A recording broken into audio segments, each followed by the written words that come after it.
Debaixo dos seus pés. Esse é o tema de hoje, terça-feira, do nosso estudo diário aqui sobre a Bíblia, sobre a Palavra de Deus, através do nosso guia de estudo aqui, ó. Alusões, imagens e símbolos, como estudar a profecia bíblica. Esse é o tema do trimestre que a gente está estudando. Esse é um guia prático de estudo sistemático da Palavra de Deus. É a lição da Escola Sabatina da Igreja Adventista do Sétimo Dia. É muito bom a gente estudar diariamente a Palavra de Deus, né? Alimentar o nosso espírito. Até porque a gente é sugado todo dia na parte física, mental e espiritual. Se você não alimenta isso, você vai definhando. E eu acredito que ninguém quer ficar definhando, morrendo, né? Então, nem só de pão viverá o homem, mas de toda a palavra que sai da boca de Deus. Então, parabéns a você que tem acompanhado aqui os estudos, os vídeos, que é fiel e perseverante com a sua comunhão diária, tá bom? Com a sua meditação, com a sua reflexão matinal aí. Então, vamos lá, logo após a vinheta, ver o que é que o dia de hoje reserva pra gente, tá bom? Então, fica até o final, vai valer a pena, vale a nossa salvação.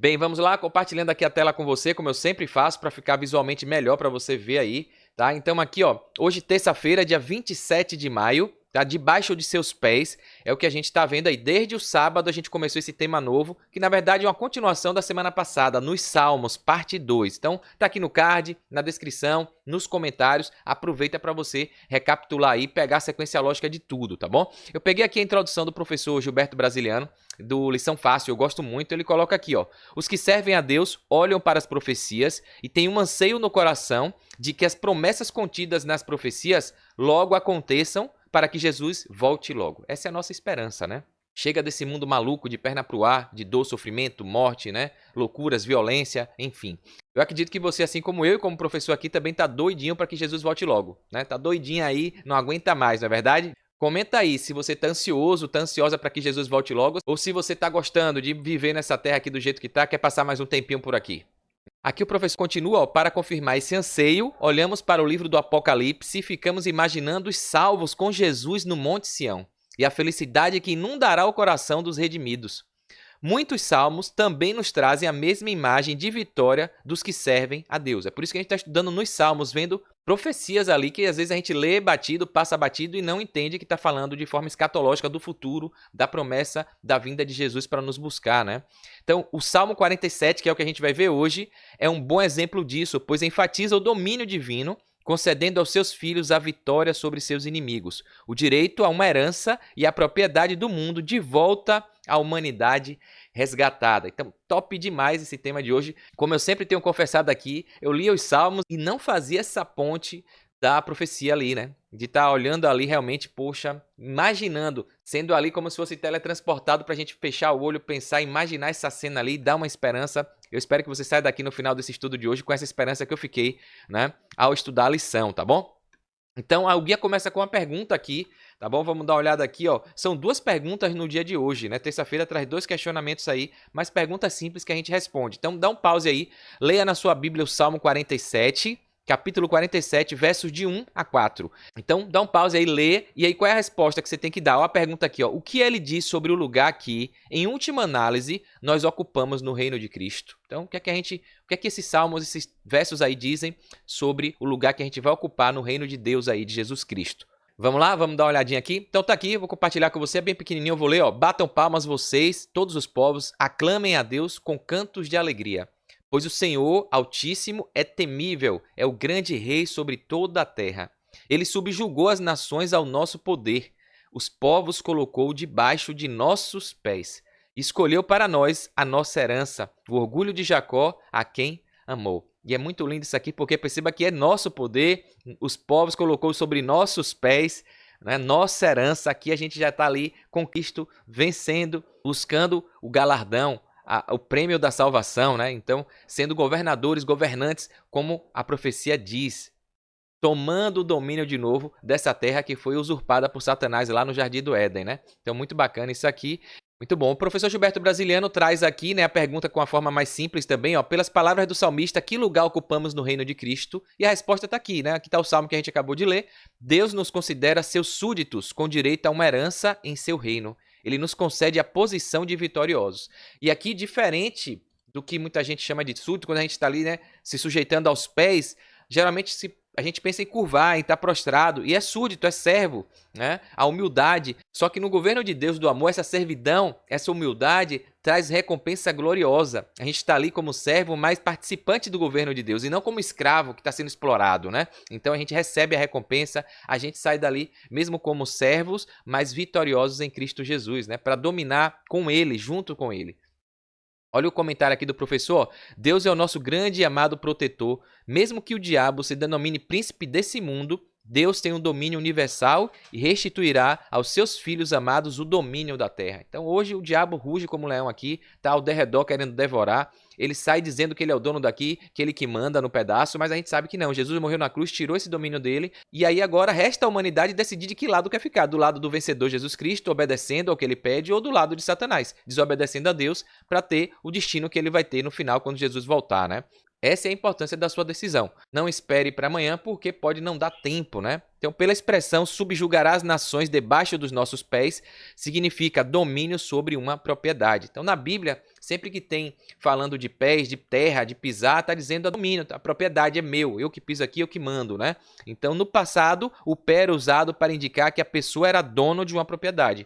Por isso, Deus instruiu ao patriarca Abraão ali a tocarem com os pés as terras que eles possuiriam como herança em Canaã, né?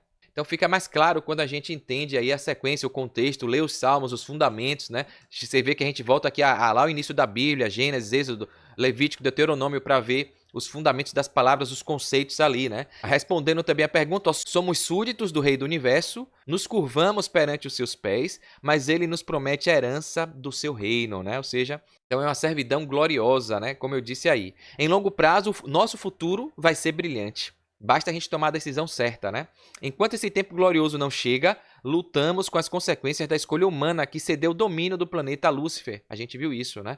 E aqui fala de um episódio interessante, né? Que fala de quando Satanás compareceu num concílio celestial, que nem era para ele ir, né? Mas como ele tomou a terra de Adão, era para Adão estar lá, nessa reunião dos seres celestiais, né? Satanás chega lá se gabando de que a terra pertence a ele. Tá vendo a terra lá? Eu que mando, né? Então, dizendo que a terra que todo mundo adorava, que Deus... E esse é o questionamento dele, que Deus não manda, que Deus... que tem pessoas que adoram a ele e não a Deus. Então esse é o grande conflito. O diabo quer adoração, quer tirar a adoração que é única e exclusivamente de Deus. Esse é o grande conflito, né? E aí Deus pergunta de onde você vem, e ele responde de rodear a terra e passear por ela. Em Jó 1:7, né? Então de rodear, passear, isso eu tô pisando, lá é meu, eu que mando, né? E aí por isso que Jó é tentado, tem essa coisa toda. Deus fala, não, você não manda lá não. Você tá mentindo, seu mentiroso, né? Pai da mentira. Tá lá meu servo Jó, ó meu servo Jó lá. Ele tá lá, ele não te adora. Ele adora a mim, que sou o rei dos reis. E aí você é mentiroso. Tem gente lá na terra que me obedece, que me honra, que me glorifica e não quer conta com você. E aí ele pega e, querendo desfazer de Deus, quer tentar Jó. Quer ver? Deixa eu mexer nele lá. Então eu não entendia muito porque Deus permitiu que Jó foi tentado. Eu não sei se você já passou por essa dúvida, né? Mas a gente entende que Deus permitiu para que o universo todo visse que Jó era fiel, que o diabo estava errado, mentindo. E aí deixa ele fazer o que quiser, só não deixa tirar a vida de Jó, né? E aí Deus mostra, tá vendo o que eu disse? Mesmo com tudo que você fez, ele me honrou, ele não me abandonou. Então, e o diabo sai derrotado, né? Então, é assim. Por que que acontece o mal com a gente? Os perigos, as coisas ruins, por qual? É o que eu falei. Tentação do diabo para fazer a gente largar Deus, ou provação permitida por Deus para mostrar, glorificar o nome dele, para que o universo todo e outros seres humanos vejam que a gente é fiel, né? Que o diabo não tem poder sobre nossa vida, né? Então é isso que o Satanás faz, ó. Ele está declarando propriedade sobre a terra, sobre a minha vida e a sua. Só que Deus tem a misericórdia, sangue de Cristo tem poder, né? Para nos livrar dessa corrente maligna aí. Aí vem aqui falando disso de Abraão, né? Que Deus instruiu Abraão. Levante-se e percorra essa terra no seu comprimento e na sua largura, porque eu a darei a você. Tá lá em Gênesis 13:17, né? Mensagem forte, né? Pra gente não deixar o diabo ter domínio sobre a nossa vida, né? E aí é o nosso livre-arbítrio que diz. A gente vai usar o livre-arbítrio, nosso poder de escolha, de decisão, para fazer o que é certo, correto, para glorificar Deus ou não, tá bom? Outra pergunta aqui, a pergunta 4 do guia, vou colocar aqui para você, né? O guia coloca aqui, ó, pra gente responder. Compare 1 Tessalonicenses 4, capítulo 4, do verso 13 ao 17, tá? Então, um texto é esse aqui, 1 Tessalonicenses, comparando com o texto de Zacarias, capítulo 14, verso 4. Então, compare esses dois textos, dá um pause aí, lê a sua Bíblia. É bom ler a Bíblia física, eu gosto muito, né? Então, porque você folheia, você sente aí Deus falando com você, tá bom? Então, mas pelo celular, pelo computador também dá para ver. O importante é entender o texto, tá? Então, dá um pause aí. E qual é a pergunta? Prestando atenção à referência aos pés de Deus, que a gente está falando aqui de pé, né? de estar ali sobre os pés. Que diferenças existem entre essas passagens? O que elas ensinam sobre os dois aspectos diferentes, embora relacionados, da soberania final de Cristo sobre o mundo? Então, dê uma lida aí e depois continua aqui no vídeo, tá bom? Vamos lá? Então aqui eu coloquei aqui os dois textos rapidamente. 1 Tessalonicenses 4, 13 a 17 fala de quê? Olha aqui, ó. Irmãos, não queremos que vocês sejam ignorantes quanto aos que dormem, para que não se entristeçam como os outros que não têm esperança. Falando dos mortos, né, que estão dormindo. Então, quem tem a esperança em Cristo Jesus, que sabe que a morte é um sono, que quem for fiel será ressuscitado primeiro para subir aos céus, né? Então, apesar de que tem muita gente que não acredita nisso, né? Tá escrito na Bíblia que a morte é um sono e tem gente que não acredita, fica fazendo chacota, dizendo o sono da alma, achando que tem uma alma vagante, um espírito alma que fica aí fora de um corpo, né? E quanto a Bíblia deixa claro que isso não existe, né? Não existe alma sem corpo. O ser humano é uma alma vivente, né? Segundo está escrito lá em Gênesis 2:7, né? E aqui coloca, ó, se cremos que Jesus morreu e ressuscitou, cremos também que Deus trará mediante Jesus e com ele aqueles que nele dormiram. Então quem dormir com Cristo, aceitando a salvação, que a salvação é pela graça, Jesus vai vir, vai ressuscitar e vai dar o galardão, né, a recompensa. Então não tem isso de receber recompensa antes de Jesus voltar, como umas falsas doutrinas são pregadas por aí por muitas denominações, né? De que foi para Abraão, de que foi para o seio de Abraão, de que foi para o purgatório, está no inferno, está no paraíso já. Porque não entende o que a Bíblia está deixando claro aqui, que é escatológico, é para frente. Quando Jesus voltar, é que vai ter a condenação para quem não aceitou e a recompensa, a salvação, né, para quem foi fiel e aceitou o sacrifício de Cristo, né, sendo obediente. Então, ó, dizemos a vocês pela palavra do Senhor que nós, os que estivermos vivos, os que ficarmos até a vinda do Senhor, certamente não precederemos os que dormem. Ou seja, quem está morto, quem está dormindo, vai ressuscitar primeiro, vai receber a recompensa, né? Pois dada a ordem com voz do arcanjo, o ressoar da trombeta de Jesus, o próprio Senhor descerá dos céus e os mortos em Cristo ressuscitarão primeiro. Depois nós, os que estivermos vivos, seremos arrebatados com ele nas nuvens para o encontro com o Senhor nos ares, e assim estaremos com o Senhor para sempre.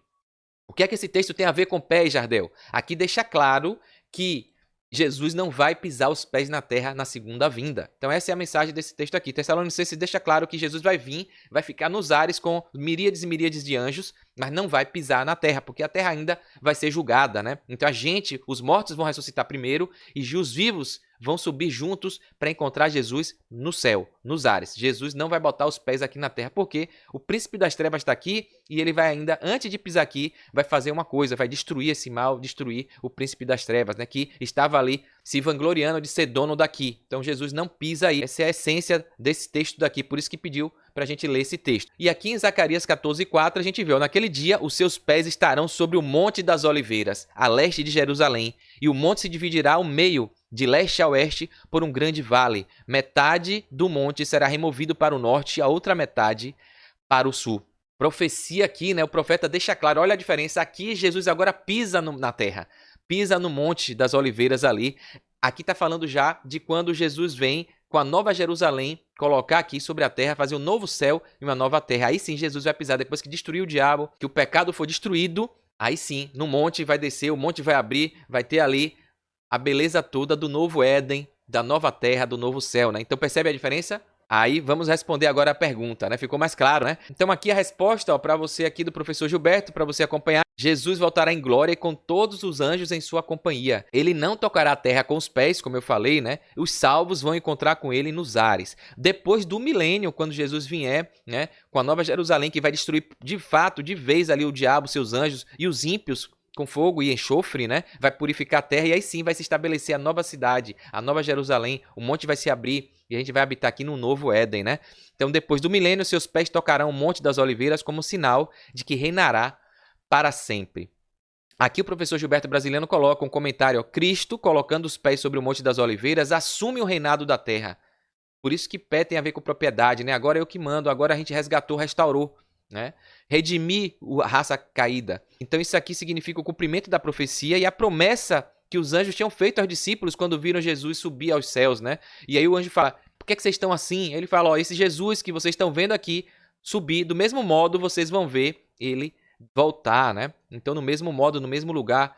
Então ali no Monte das Oliveiras será o local preparado para receber a nova Jerusalém. Amém, né? Que esperança boa, né? Então, maravilha, tá chegando. E aqui o guia coloca aqui, compartilhando com vocês, né? A resposta aqui, ó. Na primeira vinda, Cristo veio humilde, né? Pisou aqui na terra, viveu aqui, sofreu, foi tentado. Na segunda vinda, ele virá em gloriosa majestade, não vai pisar aqui, né? Então vai levar os salvos, e só depois dos 1000 anos é que a gente vai ver aí, né, seus pés tocando novamente no Monte das Oliveiras. Abordando o fim do milênio, Ellen G. White, olha o que a profetisa coloca aqui, ó, escreve: Cristo desce sobre o Monte das Oliveiras, de onde, depois de sua ressurreição, subiu ao céu, e onde os anjos repetiram a promessa de sua volta. O profeta escreveu: Virá o Senhor, meu Deus, e todos os anjos com ele. Zacarias 14:5. Naquele dia estarão seus pés sobre o Monte das Oliveiras, que está defronte de Jerusalém para o oriente. O Monte das Oliveiras será fendido pelo meio e haverá um vale muito grande, segundo está escrito aqui em Zacarias 14:4. O Senhor será rei sobre toda a terra. Naquele dia, um só será o Senhor e um só será o seu nome. Isso está em Zacarias 14:9. Ao descer do céu, em seu deslumbrante resplendor, a nova Jerusalém repousa sobre o lugar purificado e preparado para recebê-la. E Cristo, com seu povo, nós, com fé em Deus, e os anjos entram na santa cidade. Isso está escrito no livro O Grande Conflito, da Casa Publicadora Brasileira, página 548, né? Então, como Ellen White dá detalhes aí magníficos desse dia, de como vai acontecer isso, né? E aqui vem aqui no final uma reflexão legal: medite na esperança que recebemos em Jesus. Então, apesar de tudo, se a gente meditar nessa mensagem de esperança, de salvação, de volta de Jesus para nos redimir, a gente passa pelos perrengues aqui dessa vida, né? Seria muito triste se tudo terminasse para sempre com a morte, como alguns acham que essa vida aqui é igual a biologia fala nos livros de ciências, né? É nascer, crescer, reproduzir e morrer. Então, sem esperança nenhuma, né? E aqui não, a Bíblia deixa claro que tem uma esperança muito gloriosa, que é viver eternamente com o nosso Criador, né? Você acha que a vida teria sentido se fosse só viver, crescer, reproduzir e morrer? Que vida é essa, né? Então, a gente tem essa bendita esperança que a gente leva essa mensagem para outros, né? Aqui no auxiliar tem algumas coisas que vale a pena compartilhar com você também. Falando do Salmo 47, né? Dessa referência, desse paralelismo aí com a profecia, com o Apocalipse. O Salmo 47 dá continuidade à esperança celebrada no Salmo que a gente estudou ontem, o Salmo 46, nos últimos 2 dias, né? O mesmo autor, levítico, dos filhos de Corá, entoa um cântico de vitória ao Deus de Sião. O Deus do templo está agora assentado em seu trono, que é o monte ali, né? O trono de Deus estabelecido aqui na terra. Só que dessa vez com a vitória completa sobre o inimigo, né? Que foi finalmente alcançada. Deus é aclamado rei. Esse salmo faz parte dos chamados salmos reais, ou salmos de entronização, caracterizados pelo louvor a Deus como rei, como o Salmo 93 e 96 a 99. É interessante observar que o Salmo 47 passou a ser incluído na liturgia judaica de Rosh Hashanah, o primeiro dia do mês de Shiri, no calendário judaico. O toque da trombeta mencionado ali em Salmo 47:5 serve de base para o som do shofar nesse dia, celebrando a esperança de que um dia Deus reinará sobre todas as nações. Além disso, as nações que agora louvam a Deus são as mesmas que foram derrotadas na guerra, como está escrito ali no Salmo 47:3. Então, olha que interessante, né? O livro do Apocalipse menciona um fenômeno semelhante ao falar sobre a cura das nações, no contexto da Nova Jerusalém, que está lá em Apocalipse 22:2. No antigo Israel, a palavra nação, que é Gorim, se referia aos inimigos de Israel. Então a cura vem justamente disso. Antigamente as nações eram inimigas do povo de Deus, perseguiam, né? Então, no entanto, nesse novo contexto aqui do Salmo, essas nações não são mais vistas como adversárias, mas como parte do povo de Deus. Então, foi curada, foi restaurada, foi restabelecida, né? O evento do Êxodo é usado como um modelo para sugerir espiritualmente a conquista da Nova Canaã.